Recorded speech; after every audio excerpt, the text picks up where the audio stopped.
साध संगत जी, प्रेम से कहना धन निरंकार जी। एक नई साखी के साथ स्वागत है आप सभी का आपके ही अपने चैनल पर। आज की साखी का विषय है किसी के किए गए उपकार को कभी भी मत भूलें। चलिए सुनते हैं आज की ये साखी।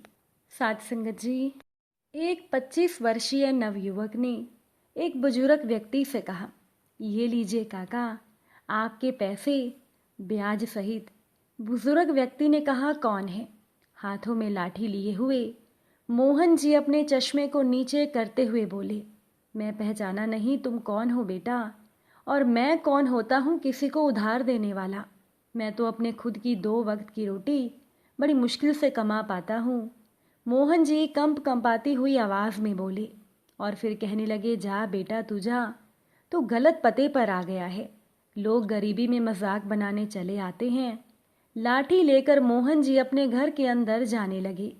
तभी उस नवयुवक ने कहा, अरे रुकिए तो काका, आप सच में बूढ़े हो गए हैं, ठीक से देखिए, क्या आपने मुझे नहीं पहचाना? मोहन जी कहने लगे, क्यों मेरा समय बर्बाद कर रहे हो? अभी बारिश होने वाली है, चूल्हे पर 2 रोटी सेक लूं, नहीं तो अगर चूल्हा गीला हो गया फिर तो मुझे पानी पीकर सोना होगा। मोहन जी थोड़ा गुस्से में बोले। तभी उस नवयुवक ने कहा, अच्छा ठीक है, एक बार इस फोटो को देख लीजिए और ये पैसे ले लीजिए। अगर आप ना पहचान पाए तो मैं चला जाऊंगा। अपने चश्मे को साफ कर मोहन जी ने जब अच्छे से उस फोटो पर निगाह डाली तो कहने लगे, अरे मेरा राघव तू। मोहन जी की आंखों से आंसू बहने लगे। फिर वो कहने लगे, इधर आ, मैं ठीक से तुझे देख तो लूं। अरे तू तो कितना बड़ा हो गया है और इस सूट बूट में तू कितना सुंदर लग रहा है। शायद ईश्वर ने इसी दिन के लिए मेरी सांसें बचा कर रखी थी ताकि मैं तुझे इस रूप में देख सकूं। सूट बूट वाले 25 साल के राघव ने मोहन जी के पांव छुए और राघव मोहन जी के गले लग गया। मोहन जी ने भी अपनी पकड़ और मजबूत कर ली। दोनों एक दूसरे के गले लग कर रो रहे थे। मोहन जी कहने लगे, तू इतने दिन कहाँ था? उस दिन के बाद तो तूने पलट कर भी नहीं देखा। बचपन में तेरे माता पिता हादसे का शिकार हो गए थे और तू अपने चाचा चाची के साथ रहता था। वो तुझसे दिन भर मजदूरी करवाते थे। राघव कहने लगा, हाँ काका, पर मेरा मजदूरी में मन नहीं लगता था। मैं भाग कर आपके पास पढ़ने चला आता था। आप अकेले रहते थे और आपका मैं थोड़ा हाथ बटा देता था। आप मुझसे बिना 1 रुपया लिए मुझे पूरे दिल से पढ़ाते थे। पर एक दिन मेरे चाचा जी ने आकर देख लिया कि मैं मजदूरी पर नहीं गया, आपके यहाँ आकर मैं पढ़ रहा हूँ। बस फिर क्या था, उस दिन मेरे चाचा जी ने कपड़े धोने वाले पीटने से मेरी पीठ छील दी थी। फिर मोहन जी ने आगे कहा, पर फिर भी वो तेरी पढ़ने की ललक को कम नहीं कर पाए थे। राघव कहने लगा, हाँ काका। फिर मैं दौड़ता हुआ आपके पास आया। आपने बिना अपनी परवाह किए मुझे 10,000 रुपये दे दिए और मुझे दिल्ली जाने वाली गाड़ी में बिठा दिया और मुझे समझा दिया था कि अब मुझे अपनी ज़िंदगी अपने मन मुताबिक जीनी है और मैं ठहरा आपका शिष्य। तो वहाँ दिल्ली शहर में उन पैसों से मैं चाय बनाने का सामान ले आया। सुबह शाम चाय बनाकर बेचता अपने खोखे पर। दोपहर को सरकारी स्कूल में पढ़ने चला जाता। इंटर पास हो गया। तभी पोस्ट ऑफिस में जगह निकली क्लर्क की। मैंने फॉर्म भर दिया और काका मैं क्लर्क बन गया। आपके आशीर्वाद से आज मैं वहाँ अधिकारी के पद पर हूँ। आपको मैं कभी नहीं भूल पाया काका। बस जीवन की भाग दौड़ में अब समय मिल पाया था आपसे मिलने का। पर मन बहुत व्यथित है कि जिस काका की वजह से मैं आज यहाँ हूँ, उनकी ऐसी हालत हो गई है। साध संगत जी, आंसू रुक नहीं रहे थे राघव के अपने काका की ऐसी हालत देखकर। राघव कहने लगा, आप मेरे साथ चलिए काका, ये आपका उधार और उसका ब्याज। तभी मोहन जी ने कहा, नहीं रे, मुझे कुछ भी नहीं चाहिए, तू तो बहुत आगे बढ़ गया है, चल तुझे अपने हाथ की रोटी खिलाऊं। अब राघव कहने लगा, काका बचपन की तरह आज रोटी मैं बनाता हूँ, आप खाना।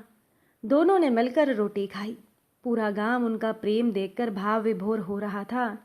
रात को बातें करते करते दोनों सो गए। सुबह राघव ने काका के उठने से पहले दूध लाकर चाय बनाई।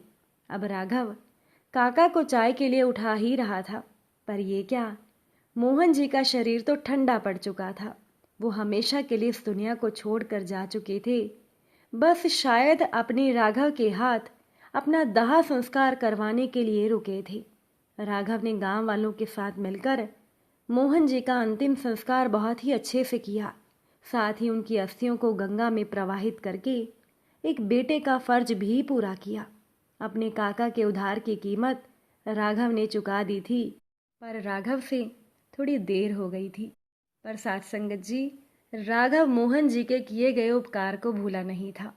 हमें भी किसी के किए गए उपकार को हमेशा याद रखना चाहिए, उसे भूलना नहीं चाहिए। और जो लोग किए गए उपकार को भूल जाते हैं उनके साथ बहुत बुरा होता है। बहुत समय पहले की बात है, हिमालय के जंगलों में एक ताकतवर शेर रहता था। एक दिन उसने 12 सिंगे का शिकार किया और खाने के बाद अपनी गुफा को लौटने लगा। अभी उसने चलना शुरू ही किया था कि एक सियार उसके सामने दंडवत करता हुआ उसके गुणगान करने लगा। उसे देखकर शेर ने पूछा, तुम यहाँ क्या कर रहे हो? सियार कहने लगा, हे जंगल के राजा, मैं आपका सेवक बनकर अपना जीवन धन्य करना चाहता हूँ। कृपया मुझे अपनी शरण में ले लें और मुझे अपनी सेवा का मौका दें। अब शेर जानता था कि सियार का असली मकसद उसके द्वारा छोड़ा गया शिकार खाना है, पर शेर ने सोचा कि चलो इसके साथ रहने से मेरा क्या जाएगा, और नहीं तो कुछ ये मेरे छोटे मोटे काम ही कर दिया करेगा। और शेर ने सियार को अपने साथ रहने की अनुमति दे दी। उस दिन के बाद जब भी शेर शिकार करता, सियार भी भर पेट भोजन करता। समय बीतता गया और रोज भरपेट भोजन खाने की वजह से सियार की ताकत भी बढ़ गई। इसी घमंड में अब वो सियार जंगल के बाकी जानवरों पर रोब भी झाड़ने लगा। और एक दिन तो साथ संगत जी, सियार ने हद ही कर दी। सियार ने शेर से कह दिया, आज तुम आराम करो, शिकार मैं करूँगा और तुम मेरा छोड़ा हुआ मांस खाओगे। शेर ये सुनकर बहुत क्रोधित हुआ, पर अपने क्रोध पर काबू रखते हुए इस शेर ने सियार को सबक सिखाना चाहा। शेर बोला, ये तो बहुत अच्छी बात है, आज मुझे भैंसा खाने का मन है, तुम उसी का शिकार करो।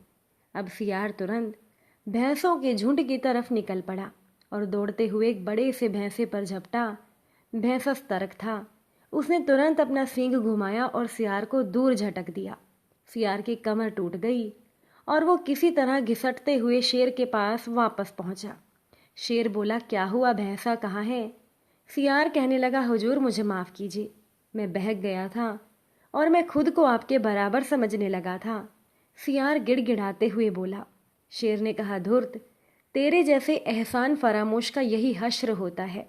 मैंने तेरे ऊपर दया करके तुझे अपने साथ रखा और तू मेरे ही ऊपर धौंस जमाने लगा। और ऐसा कहते हुए शेर ने अपने एक ही प्रहार से सियार को ढेर कर दिया। साथ संगत जी, किसी के किए गए उपकार को भूल कर उसे ही नीचा दिखाने वाले लोगों का हश्र यही होता है, जो इस कहानी में सियार के साथ हुआ। इसीलिए हमें भी हमेशा अपनी वर्तमान योग्यताओं का सही आंकलन करना चाहिए और घमंड में आकर किसी भी तरह का मूर्खतापूर्ण कार्य नहीं करना चाहिए। आप सभी को अगर आज की ये साखी अच्छी लगी हो, वीडियो को लाइक शेयर कीजिएगा, चैनल पर नए हैं तो सब्सक्राइब कीजिएगा। आप सभी से फिर मुलाकात होगी नई साखी और नए विचारों के साथ। साथ संगत जी, प्यार से कहना, धन निरंकार जी।